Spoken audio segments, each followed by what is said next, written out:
নমস্কার, Jio learner YouTube চ্যানেলে আপনাদের সবাইকে স্বাগত জানাই। আজকে আমরা চাপ বলয় ও বায়ুপ্রবাহের কয়েকটা গুরুত্বপূর্ণ বিষয় পড়ব।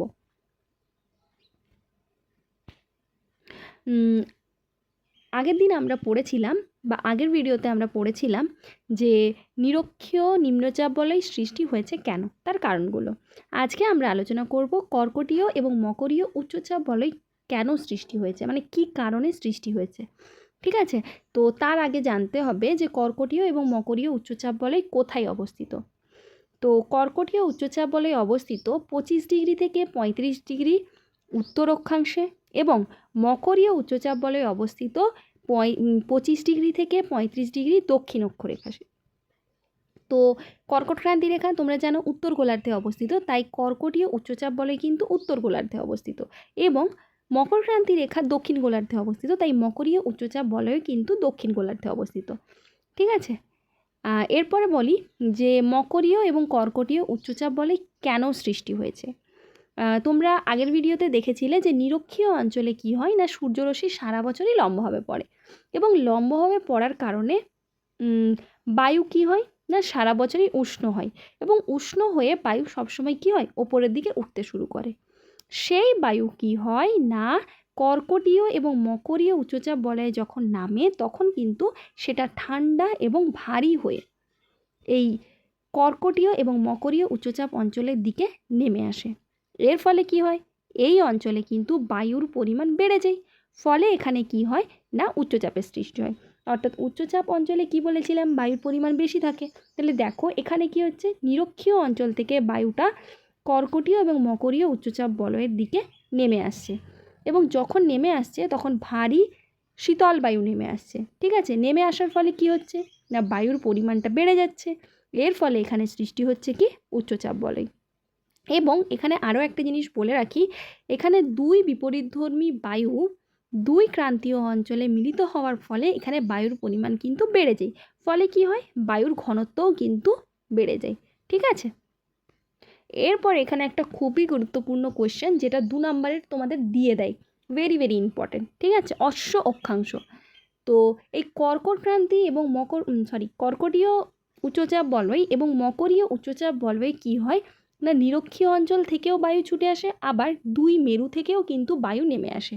তার ফলে এখানে বায়ুর পরিমাণ অনেকটা বেশি হয়, ফলে অনুভূমিকভাবে কিন্তু এই অঞ্চলে খুব একটা বায়ু প্রবাহ মানে বোঝা যায় না। ঠিক আছে, এর ফলে সেম নিরক্ষীয় অঞ্চলেও সেম ঘটেছিল কি না অনুভূমিকভাবে বায়ু প্রবাহ দেখা যায় না বলে সেখানে কিন্তু জাহাজগুলো থেমে যেত। ঠিক সেরকমই এই গোলার্ধে মানে এই অক্ষরেখায় 25 ডিগ্রি থেকে 35 ডিগ্রি উত্তর এবং দক্ষিণ অক্ষাংশেও কিন্তু সেম হয়।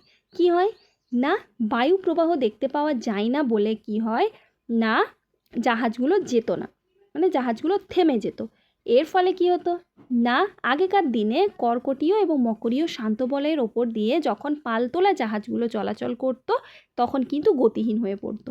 এরপরে জাহাজে গতিহীন হয়ে পড়লে কি হবে না জাহাজের মধ্যে যেসব জিনিসগুলো থাকতো, প্রচুর ঘোড়া থাকতো, প্রচুর আরও জিনিসপত্র থাকতো, তো ঘোড়ার খাবার থাকতো।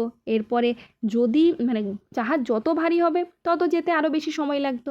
তাই প্রাচীনকালে নাবিকরা কি করতো বা যারা জাহাজের মধ্যে থাকতো তারা কি করতো না ঘোড়াগুলোকে জলে ফেলে দিত। কেন ফেলে দিত, কারণ ঘোড়াকে বাঁচাতে হলে ঘোড়ার খাবার চাই, মানুষের খাবার চাই, তাই কি করতো না ঘোড়াগুলোকে জীবন্ত ঘোড়াগুলোকে জলের মধ্যে ফেলে দিত। তার ফলে কি হয় না পানীয় জল এবং খাবারের সংকট কিছুটা এড়ানো যায়।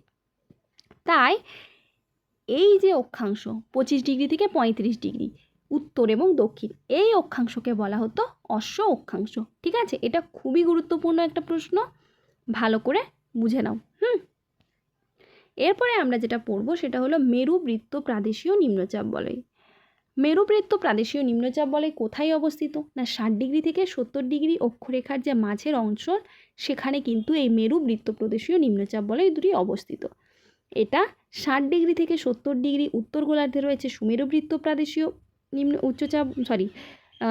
নিম্নচাপ বলয়, আবার দক্ষিণ গোলার্ধে রয়েছে কুমেরুবৃত্ত প্রাদেশীয় নিম্নচাপ বলয়। ঠিক আছে, দক্ষিণে হয়ে গেলে কুমেরুবৃত্ত প্রাদেশীয় আর উত্তরে হয়ে গেলে সুমেরুবৃত্ত প্রাদেশীয়। ঠিক আছে, এরপরে বলি এই অঞ্চলটা সৃষ্টি কেন হয়েছে বা কী কারণে হয়েছে। দুই গোলার্ধে, ঠিক আছে।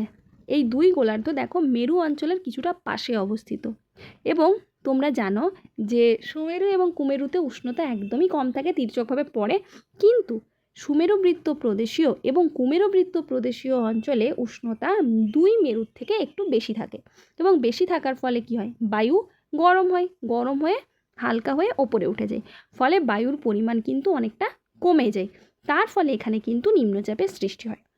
এরপরে দেখো কি বলা হয়েছে 2 নম্বর পয়েন্ট, যে এই ঊর্ধ্বগামী বায়ু পৃথিবীর আবর্তনের কারণে উত্তর এবং দক্ষিণে বিক্ষিপ্ত হয়ে উভয় গোলার্ধের ক্রান্তীয় এবং মেরু অঞ্চলের দিকে নেমে আসে এবং উত্তর গোলার্ধে সুমেরুবৃত্ত প্রাদেশীয় অঞ্চল থেকে ঊর্ধ্বগামী বায়ু উত্তরে বিক্ষিপ্ত হয়ে সুমেরু অঞ্চলে নেমে আসে এবং দক্ষিণ দিকে হয়ে কিসে, কুমেরুতে নেমে আসে। ব্যাপারটা কি বলতো, এই সুমেরুবৃত্ত প্রাদেশীয় নিম্নচাপ বলয়ের বায়ুও কিন্তু সুমেরুর দিকে চলে যায়, আবার মানে উত্তরে এবং দক্ষিণে ছিটকে যায়। ঠিক সেরকমই কুমেরুবৃত্ত প্রাদেশীয় নিম্নচাপ অঞ্চলের বায়ুও কিন্তু উত্তরে এবং দক্ষিণে মানে ছিটকে যায়। কেন যায়? কারণ দুই মেরুতে আবর্তন বেগ কম হলেও সুমেরু বৃত্ত প্রাদেশীয় অঞ্চলে এবং কুমেরু বৃত্ত প্রদেশীয় অঞ্চলে বায়ুর পরিমাণ আবর্তনের গতিবেগ তুলনামূলকভাবে বেশি, ফলে বায়ুটা দুই মেরুতে ছিটকে যায়, এর ফলে এখানে বায়ুর পরিমাণ কমে যায়, তাই এই দুই মেরু বৃত্ত প্রদেশীয় নিম্নচাপ বলয়ের সৃষ্টি হয়েছে, ঠিক আছে। এরপরে দেখো মেরু অঞ্চলে কি হয়েছে না, উচ্চচাপ বলয়ের সৃষ্টি হয়েছে। তো মেরু অঞ্চল কোথায় অবস্থিত না, দুই গোলার্ধে 80 ডিগ্রি অক্ষরেখা থেকে মেরু বিন্দু পর্যন্ত অবস্থিত হচ্ছে এই মেরু অঞ্চল। উত্তরের অঞ্চলটাকে আমরা বলি সুমেরু উচ্চচাপ বলয় এবং দক্ষিণে 80 ডিগ্রি থেকে মেরুবিন্দু পর্যন্ত অংশটাকে আমরা বলে থাকি কুমেরু উচ্চচাপ বলয়। এরপরে এই অঞ্চল দুটো কেন সৃষ্টি হয়েছে না, তোমরা জানো এই অঞ্চল এমন একটা জায়গাতে অবস্থিত যেখানে সূর্যরশ্মি সবসময় কি হয়, তির্যকভাবে পড়ে। এরপরে তির্যকভাবে পড়ার জন্য সূর্যরশ্মি খুব একটা পড়ে না, তাই বায়ু খুব একটা উষ্ণ হয় না, তাই এখানে তাপমাত্রা সবসময় হিমাঙ্কের নিচে থাকে এবং এখানকার বাতাস সবসময় শীতল ও ভারী হয়, ঠিক আছে। এবং যেহেতু তির্যকভাবে পড়ে তাই এখানে জলীয় বাষ্পের পরিমাণও কম হয়, ফলে বাতাসে জলীয় বাষ্প একদমই কম থাকে, তাই এখানে কিন্তু উচ্চচাপ বলয়ের সৃষ্টি হয়েছে। ধন্যবাদ। ভালো লাগলে একটি লাইক করে দিও এবং কমেন্টে জানিও।